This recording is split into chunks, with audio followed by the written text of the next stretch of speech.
नमस्कार, good evening, Shubh Sandhya. Sports can में आप सभी का श्रोताओं स्वागत है।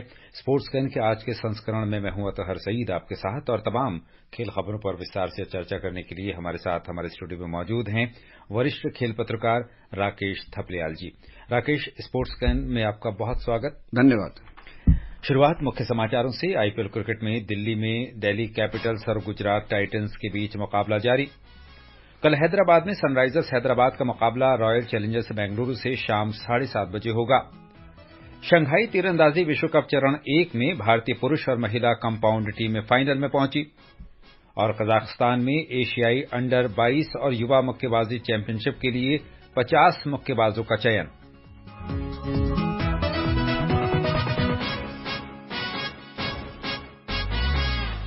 शुरुआत आईपीएल के साथ। आईपीएल क्रिकेट में आज दिल्ली कैपिटल्स और गुजरात टाइटंस के बीच दिल्ली में मुकाबला खेला जा रहा है। गुजरात टाइटंस ने टॉस जीतकर गेंदबाजी करने का फैसला किया और ताजा समाचार मिलने तक दिल्ली कैपिटल्स ने 12वें ओवर में यानी 12 ओवर की समाप्ति के बाद 3 विकेट खोने के बाद 105 रन बना लिए हैं। अंक तालिका में दिल्ली कैपिटल्स 8 मैच में 3 जीत के साथ 6 अंक लेकर 8वें स्थान पर है, जबकि गुजरात टाइटंस 8 मैच में 4 जीत के साथ 8 अंक लेकर 6ठे स्थान पर है। कल हैदराबाद में सनराइजर्स हैदराबाद का मुकाबला रॉयल चैलेंजर्स बेंगलुरु से शाम 7:30 बजे होगा। राकेश, आज गुजरात टाइटंस और दिल्ली कैपिटल्स के बीच मुकाबला जारी है इस समय, और इसमें आज जहां दिल्ली की नजरें इस सत्र में लगातार दूसरी जीत पर रहेंगी, वहीं गुजरात अपनी पिछली शिकस्त का हिसाब चुकता करने का भरपूर प्रयास करेगा। आप क्या कहते हैं इस मैच के बारे में? देखिए, बड़ा अच्छा फैसला था गुजरात ने जब टॉस जीत के दिल्ली को पहले बल्लेबाजी के लिए उतारा, क्योंकि दिल्ली में जो पिछला मैच हुआ था उसमें ऋषभ पंत ने टॉस जीतने के बाद विपक्षी टीम को पहले बल्लेबाजी देकर बहुत गलत फैसला वो लग रहा था। लेकिन आज गुजरात टाइटंस ने जिस तरह से दिल्ली पर प्रहार किए शुरुआत में ही, और तारीफ करनी होगी संदीप वारियर की, जिस तरह से उन्होंने 3 विकेट चटका दिए थे। और देखिए कि 44 रन पर 3 विकेट गिर चुके थे पावर प्ले के 6ठे ओवर में, तो बहुत जबरदस्त झटके दिल्ली को दिए हैं। और नामी बल्लेबाज जैसे पृथ्वी शॉ को आउट किया 11 रन, फ्रेजर मैकग्रुक जो कि इस समय बड़े तूफानी अंदाज में बल्लेबाज के रूप में जाने जाते हैं, वो 23 रन बना सके, वो भी वॉरियर का शिकार बने। फिर शाही होप को आउट किया, मतलब 9 रन पे 3 विकेट गिर गए 9 रन के अंतर पर। लेकिन उसके बाद जिस तरीके से ऋषभ पंत ने पारी को संवारा है और पटेल ने, वो एक काबिले तारीफ बात है कि भाई विकेटों के गिरने के सिलसिले को रोका है और 12 ओवर तक 105 रन बना लिए हैं 3 विकेट। अच्छा, प्रोजेक्टेड अगर स्कोर की बात करें तो कितना स्कोर आज रहने की उम्मीद है? देखिए, ये कह पाना तो बहुत मुश्किल है। ये डिपेंड करता है कि भाई ये जोड़ी जो इस समय क्रीज पर टिकी हुई है, ये किस तरीके से खेलती है और ऋषभ पंत क्या एंड तक खेल पाते हैं कि नहीं। वो क्योंकि देखिए क्या होता है कि जो आखिर के ओवर हैं उसमें अगर जो बल्लेबाज टिका हुआ है पिच पे, वो अगर एंड तक जाता है, ऋषभ पंत अगर एंड तक खेलते हैं, तो आप एक बड़े स्कोर की उम्मीद कर सकते हैं। लेकिन अगर जैसे विकेटों का सिलसिला शुरुआत में गिरा है जी, और वैसे ही अगर एंड में भी गिरते हैं, कई बार जल्दी जल्दी विकेटें गिरती हैं, तब बड़ा स्कोर बनने की नहीं है। लेकिन इसमें लग रहा है कि भाई ये 160-70 के बीच में जा रह सकता है। अच्छा राकेश, कल दिल्ली में बारिश हुई, तेज हवाएं चली, तो कल जो बारिश है उसका आज के मौसम पर कितना असर पड़ सकता है? पिच का मिजाज किस तरह का आंक रहे हैं आप? देखिए, उसमें क्या है कि जो जमीन के नीचे जो नमी है ना जी, वो कहीं ना कहीं रहती है। जब क्योंकि इस तरीके से जो वेदर है दिल्ली का या कई शहरों का, क्या होता है कि आपको पता नहीं होता, तो ग्राउंड्समैन भी इसके ऊपर उहापोह में रहते हैं कि पिच को कितना पानी दें। अगर गर्मी रहेगी तो पिच को बांधने के लिए आपको थोड़ा सा पानी ज्यादा देना पड़ेगा। अगर आपने पानी कम दिया तो पिच की जो दरारें हैं वो आपको मुसीबत कर सकती हैं। तो ग्राउंड्समैन के लिए बड़ी उहापोह की स्थिति रहती है कि कैसा रहेगा। और ये रात के मैच होते हैं, शाम तक मौसम बदल जाता है ना, हवा में नमी रहती है और कई जगह ओस की वजह से बड़ी दिक्कत आ रही है। जो स्पिनर्स है बाद में बॉलिंग करते हैं तो उनको गेंद को ग्रिप करने में दिक्कत आती है। तो ये जो आजकल का जो ये मौसम है ना, ये बड़ा विकट होता है इसमें, क्योंकि जब बारिश भी होने लगे तो किस दिन बारिश होगी, हवा में कैसी नमी रहेगी, वो सब चीजें काफी फैक्टर काम करते हैं। और जो दोनों कप्तान होते हैं उनके लिए ये मतलब काफी कठिन निर्णय हो जाता है कि टॉस जीत के आप पहले बैटिंग करें या पहले फील्डिंग करें। अच्छा, दिल्ली के दर्शक बड़े उत्साही हैं अगर आप स्टेडियम में मैच देख रहे हैं तो उनका उत्साह देखते ही बनता है। तो क्या स्थानीय दर्शकों की मौजूदगी दिल्ली के लिए एक वरदान साबित हो सकती है? देखिए, वरदान तो नहीं, लेकिन हाँ, एक सपोर्ट बड़ा होता है। और दिल्ली के दर्शक ऐसे हैं कि कई बार तो हम देखते हैं कि वो जो विपक्षी टीम के खिलाड़ी हैं उनके फैन हो जाते हैं, उनकी तारीफें करने लगते हैं। लेकिन मैं अभी वहीं सीधा ही अरुण जेटली स्टेडियम से आ रहा हूं, तो बड़ी संख्या में लोग आते हैं देखने के लिए। और सबसे बड़ी बात है कि 4-5 साल के बच्चे भी जो है ना वो दिखाई दे रहे हैं। दिल्ली का जोश देख से बनता है। माँ बाप उनके साथ लेकर आ रहे हैं, तो एक बड़ी अच्छी चीज है। और मैं आपको बताऊं अता साहब कि आईपीएल की बात हो रही है और मैं तमाम जो कॉलेजेस हैं उनमें क्रिकेट के मैचेस भी देख रहा हूं जाके।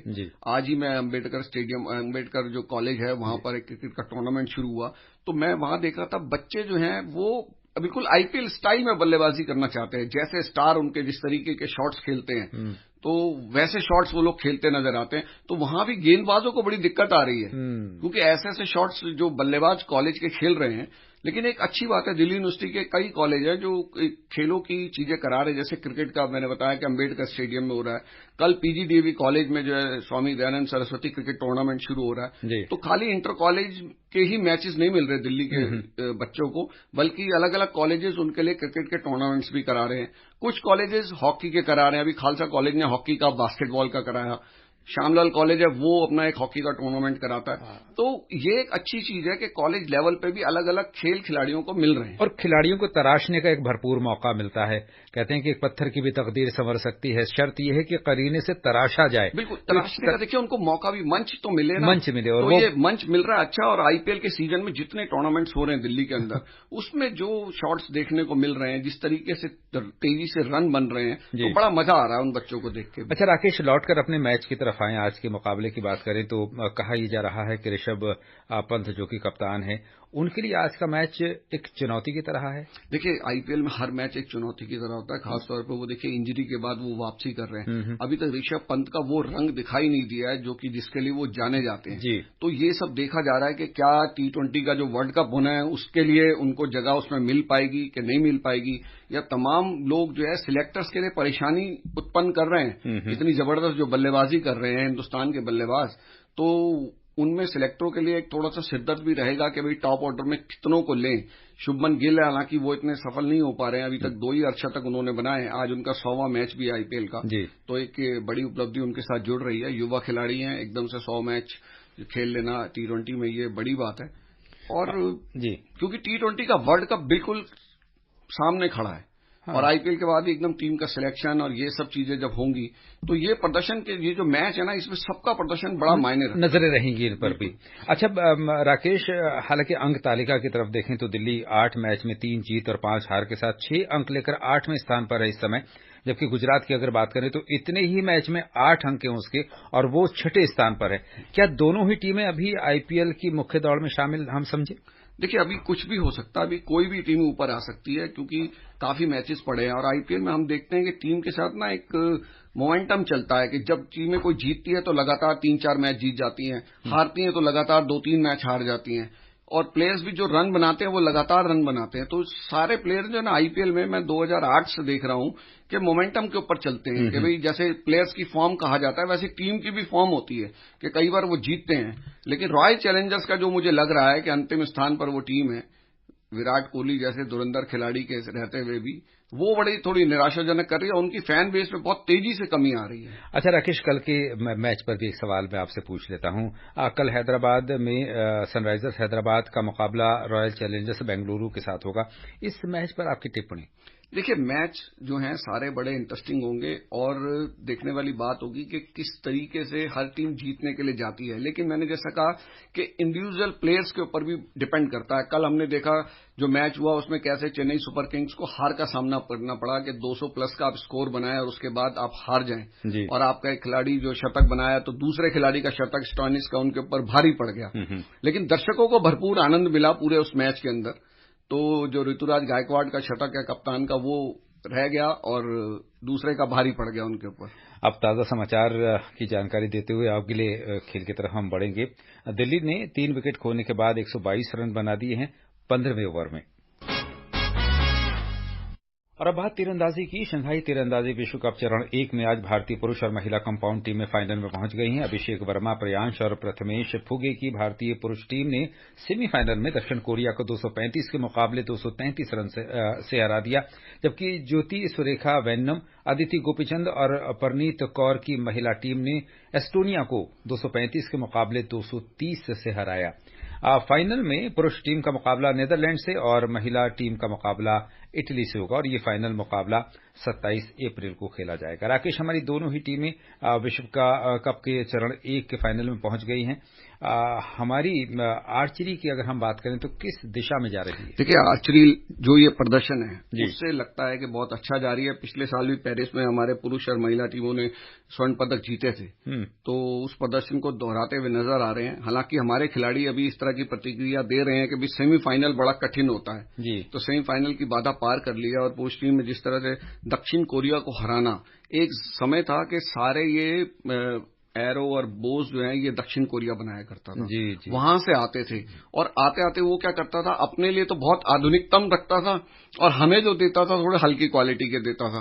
तो ये एक बड़ी चीज थी। जब तक हमारे खिलाड़ी उनके अभ्यस्त होते थे तब तक वो और उसमें आधुनिक अपने प्रयोग करके बढ़िया अपने तैयार कर लेता था, तो हम उनके ऊपर बड़ा डिपेंड रहते थे। और कोरिया की टीम को हराना हमारे लिए बहुत बड़ी चुनौती थी पूरी दुनिया की हुआ करती थी। तो उसको इन्होंने तोड़ा, यहां पर उसको हराया है। और आप देखिए मजेदार चीज, जो अंडर 20 के वर्ल्ड चैंपियन है प्रियांश जी, उनका बड़ा जबरदस्त कहना है कि भाई ये जो खिलाड़ी हैं जिनको हमने हराया, इनको हम यूट्यूब में देखा करते थे और आज अपने सामने कंपटीशन में उनको हराना, तो वो जो खुशी दे रहा है कि जिनके बारे में पढ़ते थे, सोशल मीडिया में देखते थे उनको परफॉर्म करते हुए, तो ये बड़ा गजब का प्रदर्शन है। और हमारे खिलाड़ी देखिए कि वर्ल्ड चैंपियन भी हैं अंडर 21 में, जैसे प्रियांश हैं, प्रथमेश बालचंद्र फुगे हैं, वो बहुत जबरदस्त। 4th सीड हमारे अभिषेक वर्मा है, बड़े अनुभवी खिलाड़ी हैं।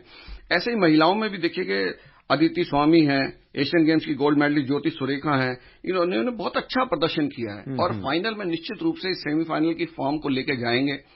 प्रदर्शन जो भी हो, लेकिन हमारी तीरंदाजी लगातार तेजी से बढ़ रही है और ये नई पीढ़ी है जो आगे आ रही है। इस बात की मुझे बड़ी खुशी है कि अनुभवी खिलाड़ी एक एक दो हैं दोनों टीमों में, लेकिन युवा खिलाड़ी ज्यादा हैं जो कि अंडर 18, अंडर 21 लेवल पे बहुत जबरदस्त प्रदर्शन कर रहे हैं और वो देश की जो पताका है उसको लहरा रहे हैं।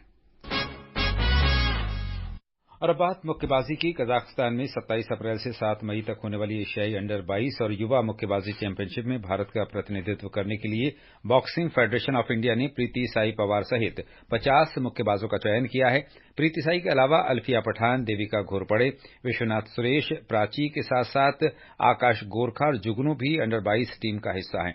अंडर 22 और युवा दोनों प्रतियोगिताओं में 25-25 भारतीय मुक्केबाज भाग लेंगे। इस टूर्नामेंट में 24 से अधिक देशों के 400 से अधिक मुक्केबाज 25 भार वर्गों में पदकों के लिए मुकाबला करेंगे। राकेश, भारत को अपने किन मुक्केबाजों से बेहतर प्रदर्शन की आशा है? देखिए, अगर आप देखेंगे तो ये सारे मुक्केबाज बड़े टैलेंटेड हैं, प्रतिभाशाली हैं, तभी इनका टीम में चयन हुआ है और बड़ी संख्या में 25-25 मुक्केबाज जब जाते हैं, इस तरह से अंतर्राष्ट्रीय एक्सपोजर इनको मिलता है, तो वो आगे के लिए, भविष्य के लिए हमारे जो है बेहतरीन मुक्केबाज तैयार करने की दिशा में कदम बढ़ाते हैं। क्या होता है कि जब आप लगातार इंटरनेशनल लेवल पे खेलते हैं तो आपका कॉन्फिडेंस का लेवल बढ़ता है और जो ये दबाव वाली चीजें आती हैं बड़े मैचों में, वो उनसे आप उबर जाते हैं। तो ये छोटी उम्र में इनको जो इंटरनेशनल एक्सपोजर देने का जो तरीका है, सरकार देखिए इतना पैसा सब खेलों में खर्च कर रही है, जो भी कैसा भी इंटरनेशनल एक्सपोजर मांगता है उसको दिया जाता है। तो मुझे लगता है कि चाहे वो तीरंदाजी हो, चाहे वो मुक्केबाजी हो, युवा पीढ़ी जो है हमारी तैयार हो रही है। और अब कुश्ती की बात करेंगे। राष्ट्रमंडल खेलों के पूर्व स्वर्ण पदक विजेता नरसिंह पंचम यादव को आज भारतीय कुश्ती महासंघ WFI के एथलीट आयोग का अध्यक्ष चुन लिया गया है। इससे खेल की विश्व संचालन संस्था द्वारा अनिवार्य की गई प्रक्रिया भी पूरी हो गई है। आयोग के 7 स्थानों के लिए कुल 8 दावेदार दौड़ में थे और मतदान के बाद इनमें 7 सदस्यों को चुना गया, जिन्होंने नरसिंह सिंह को अध्यक्ष पद के लिए चुना। इस पर टिप्पणी आपकी जरूर चाहता, लेकिन क्योंकि समय अब इजाजत नहीं दे रहा है। राकेश, एक सूचना 2 लाइन की खबर और देते हैं। Marshal of the air force Arjun Singh memorial hockey tournament का 5वां सत्र कल से 30 अप्रैल तक चंडीगढ़ के भारतीय वायुसेना के 3 बेस रिपेयर डिपो BRD में आयोजित किया जाएगा। और श्रोताओं, समय हो चला है आपसे विदा लेने का। कल फिर मिलेंगे कुछ और ताजा खेल खबरों के साथ।